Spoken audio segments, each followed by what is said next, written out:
আল্লাহুম্মা আমিন। লা ইলাহা ইল্লা আনতা সুবহানাকা ইন্নী কুনতু মিনাজ জালিমিন।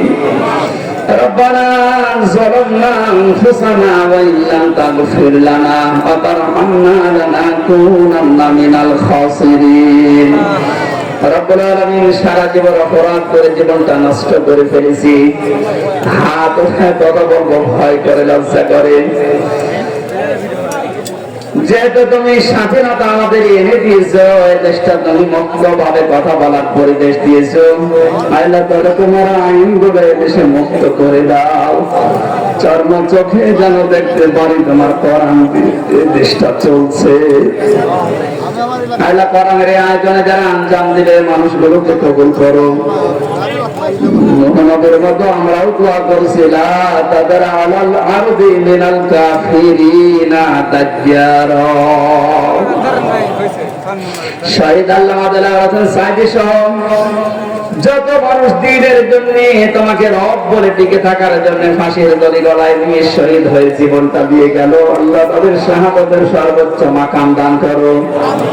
যে ছাত্র ভাইরা, ছাত্র বোনেরা, আল্লাহ তাআলা এই দেশটাকে জালেমের কবল থেকে মুক্ত করে স্বাধীনভাবে আমাদেরকে চলাফেরার সুযোগ করে দিয়ে গেল। তাদের জীবনটা তুমি শাহাদাতের সর্বোচ্চ মাকামে নিয়ে যাও।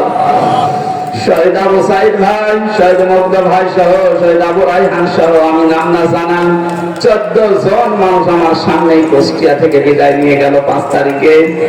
যত মানুষ সারা বাংলাদেশে বিদায় দিয়েছে, আল্লাহ এদেরকে তুমি জান্নাত দিয়ে দাও। আমরা অনেকে অসুস্থ আছে, আমাদেরকে শেফায়ে কামিলা আজেলা নসিব করো।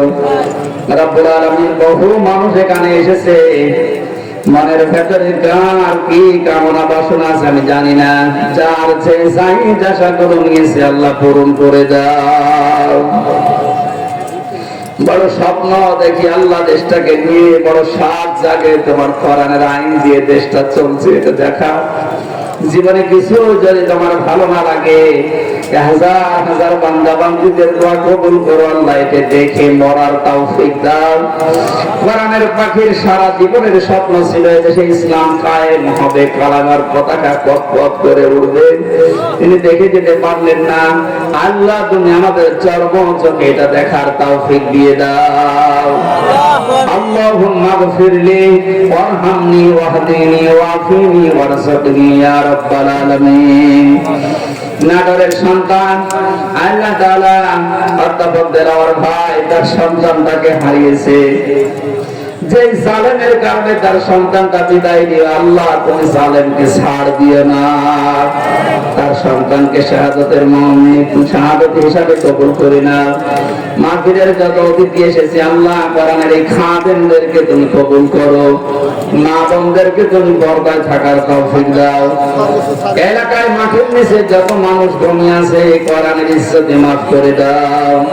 আগামীতে এই অনুষ্ঠানটা কোরআনের প্রচারের জন্য বিশাল আকারে কবুল করো। তখন কার কাছে আশ্রয় আসে জানি না। রব্বুল আলামিন আবার বলছি, তুমি জালেমদেরকে আর এই দেশে প্রতিষ্ঠা দিও না। আজরাইলকে দেখেই যেন বলতে পারি, লা ইলাহা ইল্লাল্লাহু মুহাম্মাদুর রাসূলুল্লাহ।